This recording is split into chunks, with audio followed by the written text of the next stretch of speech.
ఇవాళ ప్రశ్న అనేటువంటి ఒక యూట్యూబర్ రావణ్ గారిని తీసుకుందాం, సంఘటన తీసుకుందాం. ఏంటి మీరు చేస్తున్నది? మళ్ళీ వైఎస్ఆర్ కాంగ్రెస్ పార్టీకి జనసేనకి తగు పెట్టుకుంటాకి ఆ రావణ్ అనేటువంటి యూట్యూబర్ని ఎంచుకున్నారు మీరు పావు కింద. ఏం చేస్తున్నారు ఎంచుకుని? నాకు కనపడేదైతే కాపులు జనసామర్థ్యం ఎక్కడ ఎక్కువ ఉంటే అక్కడ మాత్రమే మీరు పోలీస్ స్టేషన్లో కేసు పెట్టిస్తున్నారు. అదే కనపడుతుంది కదా. ఫస్ట్ కేసు ఎక్కడ పెట్టారు? పిఠాపురంలో పెట్టారు. స్టేషన్ మీదకి దొమ్మికి వెళ్ళారు, దొమ్మికి పంపించారు.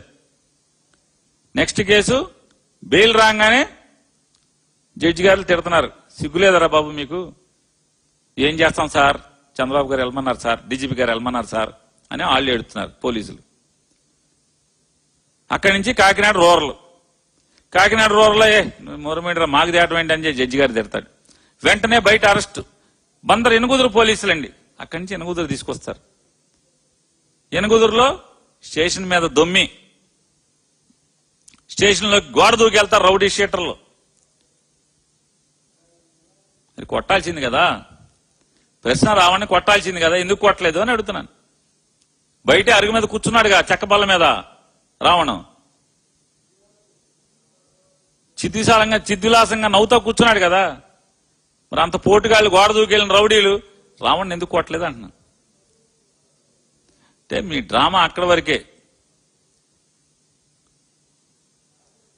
వైఎస్ఆర్ కాంగ్రెస్ పార్టీ నిజంగా బందర్ సంఘటన చెప్తానండి. పవన్ కళ్యాణ్ ఎంత నిజంగా ఆయన అపరిచితుల్లోనేమో అది డిజార్డర్, అది సైకలాజికల్ డిజార్డర్. కానీ ఇతను మోటివేటెడ్ డిజార్డర్, ఇది మోటివేటెడ్ డిజార్డర్, ఇది మల్టీ స్ప్లిట్ మోటివేటెడ్. ఇది తనకు తను కావాలని తెచ్చుకుంటాడు ఆయన పవన్ కళ్యాణ్ గారు. ఎందుకు కావాలని తెచ్చుకుంటున్నారంటే నేను చెప్తున్నానంటే, మొన్న ఎప్పుడైతే నిన్న లేదు మొన్న రావణ్ గారిని రెండో కేసు పెట్టారో, మొన్న పొద్దున పవన్ కళ్యాణ్ గారి ఆఫీసులో అన్ని వ్యవహారాలు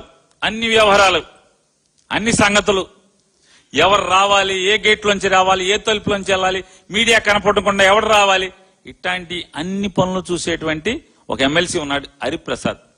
ఆయన బందర్లో మొన్న నిన్న ఏం పని బందర్లో? మొన్న వచ్చావు ఆర్కేఎంఎస్ పైన షెడ్ కింద మీటింగ్ పెట్టావు, అందరిని పిలుచుకున్నావు. ఏంటయ్యా అంటే పని, ఎవరికి ఏం పదవులు కావాలి, ఎవరికి నామినేటెడ్ కావాలి, ఎవరికి కౌన్సిల్ టికెట్ కావాలి, ఎవరికి ఎమ్మెల్సీ టికెట్ కావాలి, ఎవరికి జిల్లా పరిషత్ చైర్మన్ కావాలి, ఎవరికి ఎంపీపీ కావాలి, ఎవరికి జెడ్పీటీసీ కావాలి, మీరందరూ అప్లికేషన్లు పట్టరండి అని జిల్లా మొత్తం అక్కడికి పోగేస్తామంట. చూడండి తంతు, హరిప్రసాద్ తంతు. హరిప్రసాద్ ఎందుకు వస్తాడు? పవన్ కళ్యాణ్ పంపిస్తే వస్తాడు, స్కెచ్ గీసి పంపిస్తాడు. హరిప్రసాద్ మీటింగ్ పెట్టి అందరినీ పోగేసి ఆ రోజు అక్కడ కేసు పెడతారు బందర్ ఎనుగుదురులో. అక్కడి నుంచి కోడూరు వెళ్తాడు హరిప్రసాద్. మొన్నే కోడూరు ఎందుకు? అక్కడ కూడా కాపులు ఎక్కువ గట్టిగా ఉన్నారు. కాపులు బందర్లో ఉన్నారు, అవినిగడ్డ నియోజకవర్గం కోడూరులో కేసు అయ్యింది ఆల్రెడీ రావణ్ మీద. నెక్స్ట్ ఇప్పుడు అక్కడ బెయిల్ రాగానే ఇవాళ రాత్రికి అక్కడ పాయకరావుపేట, బందర్ నుంచి పాయకరావుపేటలో కూడా కాపులు ఎక్కువ. పాయకరావుపేట నుంచి ఇవాళ రాత్రి కోడూరు చేస్తారు, చూసుకోండి కావాలంటే. ఎక్కడ కేసు కడుతున్నా, ఎఫ్ఐఆర్ కడుతున్నా రావణ్ మీద, అన్ని చోట్ల కూడా కాపులు అధిక జనసాంద్రత ఉన్నటువంటి ప్రాంతాల్లో ఆ పోలీస్ స్టేషన్ పరిధిలో మాత్రమే కేసులు కడుతున్నారు.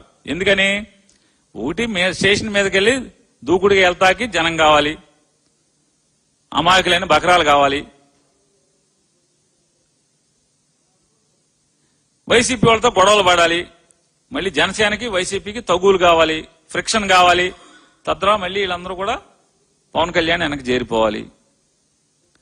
చంద్రబాబు నాయుడు యొక్క తప్పుడు కుట్రలు తప్పితే వేరే ఏముందంటున్నాను. పోలీసులు సిగ్గుపడరా అని అడుగుతున్నాను. ఐపీఎస్లు చదువుకున్నారు, పోలీస్ స్టేషన్ మీద దొమ్మి వస్తే రౌడీ షీటర్లు పోలీసులు ఏం చేస్తున్నారంటున్నా. ఊరికి ఎవడో ఒకటి దొరికితే మామూలుగా రౌడీని చంపేశామని ఇక్కడ చెప్తారా? చంద్రబాబు నాయుడు గారు, పవన్ కళ్యాణ్ గారు చెప్తున్నారుగా, రౌడీ షీటర్ని చంపేస్తే తప్పేంటి అని మాట్లాడుతున్నావుగా. మరి నీ రౌడీ షీటర్లో పట్టపగలో పోలీస్ స్టేషన్ మీదకి కస్టడీలో ఉన్నటువంటి ఒక ముద్దాయిని చంపటాకి యత్నిస్తా ఉంటే నీ సలహా మేరకే నేను నరసాపురం ఎమ్మెల్యేకి బందర్లో పనేంటి అని అడుగుతున్నాను.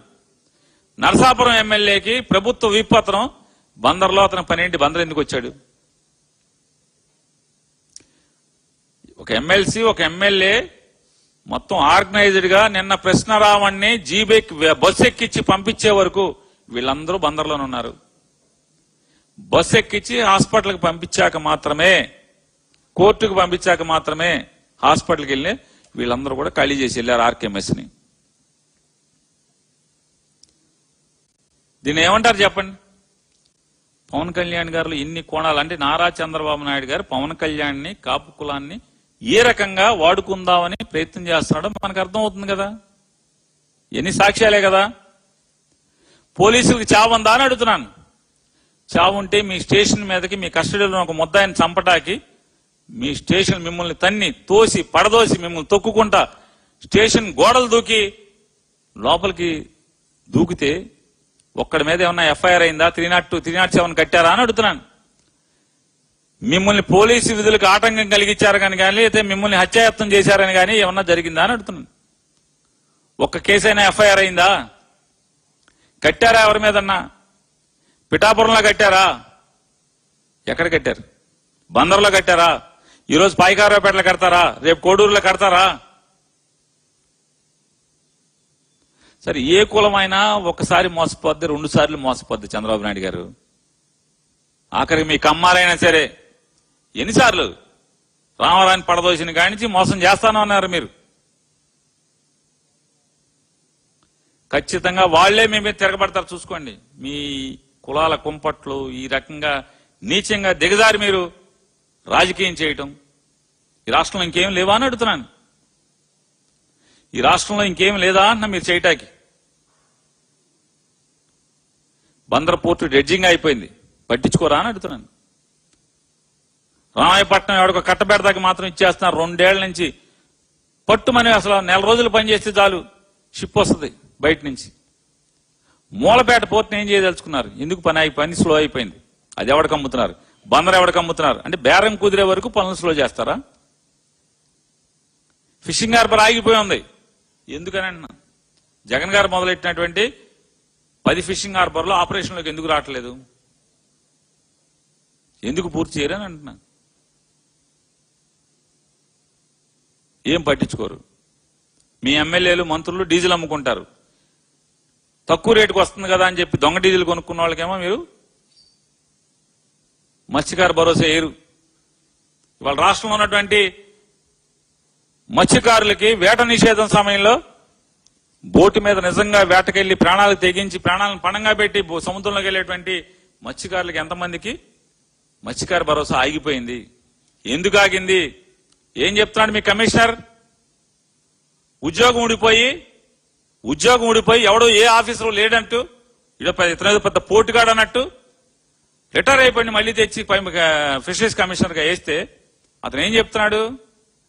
మీరు డీజిల్ కొట్టించుకోలేదు, డీజిల్ బిల్లులు మీరు ఇవ్వలేదు, అందుకని మేము మత్స్యకార భరోసా వేయమని చెప్తున్నారు. డీజిల్ ఎక్కడ కొన్నారు?